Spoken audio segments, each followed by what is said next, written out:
Pasaran kenderaan elektrik di Malaysia akan berubah pada tahun ini. Mulai 1 Januari, kenderaan elektrik bateri ataupun BEV akan dikenakan sistem cukai jalan baharu. Cukai ini ditentukan berdasarkan kuasa kenderaan yang diukur dalam kilowatt. Semakin tinggi kuasa kenderaan, semakin tinggi cukainya.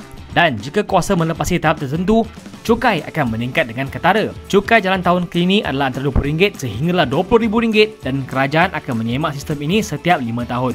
BEV CBU iaitu kenderaan yang diimport sepenuhnya juga dijangka mengalami kenaikan harga berikutan pelaksanaan cukai import dan duty excise. Garis panduan terkini MITI menetapkan harga minima RM250,000 untuk BEV import sepenuhnya. Namun, ini bukan polisi baru kerana Malaysia sudah lama mempunyai peraturan harga minima untuk kenderaan import termasuk kereta petrol. Walau bagaimanapun, pengeluar masih boleh memohon pengecualian sekiranya mereka melabuh secara tempatan seperti melalui pemasangan kenderaan di Malaysia. Sebab itu, beberapa model import seperti Mazda 3 buatan Jepun boleh dijual di bawah harga minima kerana Mazda memasang kereta lain di sini. Selain itu, MITI turut memperkenalkan syarat kuasa minima bagi BEV import. Setiap model perlu menghasilkan sekurang-kurangnya 200 kW kuasa. Sebelum ini, tiada syarat kuasa minima ditetapkan dan semua BEV import baru kini perlu memenuhi ketetapan ini.